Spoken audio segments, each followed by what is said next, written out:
Selamat datang, Bung Ahmad Dhani. Ahmad Dhani dulu. Udah datang saya suruh ngomong langsung. Aduh. Ya. Sebagai ngikutin kan di rumah tadi. Pembicaraan ini? Yes. Sedikit-sedikit. Di mobil? Di mobil enggak, tapi ya dari WA Group beberapa sempat dengar gitu. Iya, persoalannya apa tujuannya, apa motifnya, motif politik atau tidak.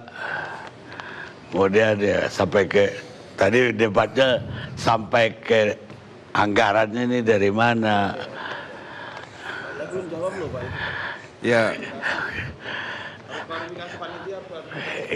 Iya. Kalau saya kan salah satu bukan alumnus sebenarnya. Saya kan tahun lalu kan nggak sempat ikut karena saya ikut 212-nya di Makobrimob.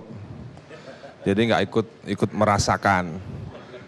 Jadi tidak ikut merasakan bagaimana bahagianya karena menurut beberapa alumnus itu rasa bahagianya itu tidak bisa dijelaskan dengan kata-kata. Saya pun pernah merasakan kebahagiaan itu di 411 sebelumnya. Dan saya sering mendengar apa yang disebut itu umat Islam itu bersaudara. Tapi saya belum pernah merasakan sampai akhirnya saya ikut 411 atau ikut terlibat dalam 212 ini gitu loh. Jadi benar sekali rasa-rasanya itu umat Islam itu bersaudara. Persaudaraan dalam menjaga keutuhan NKRI. Jadi buat saya 212 ini adalah sebuah gerakan perubahan.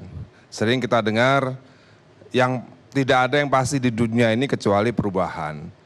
Kita harus memaknainya bahwa 212 ini adalah sebuah fakta yang akan menjadi fakta sejarah bahwa telah lahir seorang imam besar yang bernama Habib Rizik yang punya andil besar dalam sejarah adanya sebuah reaksi 212 dan kemungkinan akan terus bergulir tidak hanya di 2017, mungkin 2018, dan ini buat saya, Pak Karni, adalah sebuah fakta kenyataan sejarah yang tidak bisa dipungkiri.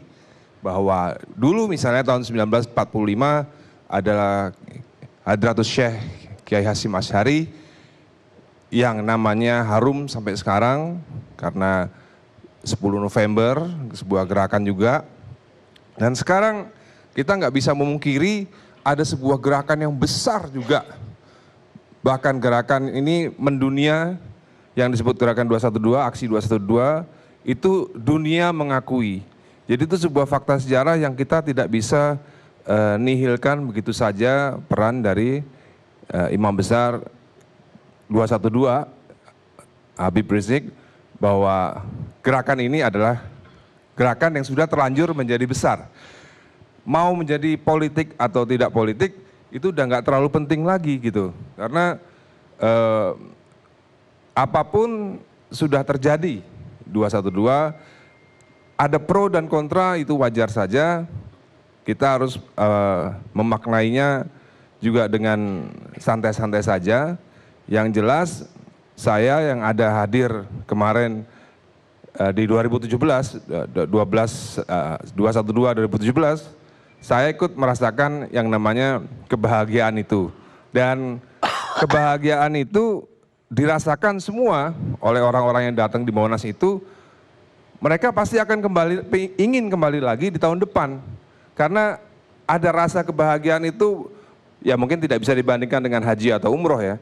Tapi ini mirip seperti itu menurut orang-orang ya. Bahkan kalau kita lihat Monas itu kan jumlahnya lebih besar daripada haji. Haji berapa? 300 ribu ya Pak? Iya, haji 3 juta. Ini juga mirip-mirip, hampir sama. Dan ini adalah hanya orang Indonesia, bukan dunia.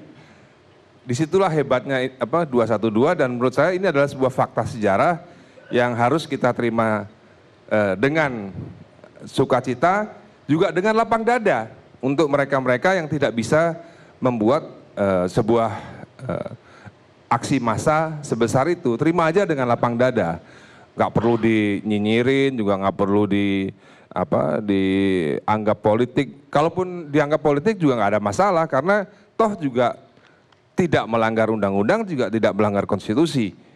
Apapun itu, hal ini sudah terlanjur menjadi sebuah sejarah, dan saya yakin di kemudian hari, apalagi di 2018, saya yakin sekali jumlah yang hadir akan lebih besar, karena saya masuk bagian dari kepanitiaan ya Pak Gatot ya. Kalau kemarin kan saya belum. Iya, nanti tahun depan saya akan masuk jadi seksi acara. Jadi saya yakin akan menjadi lebih besar. Terima kasih.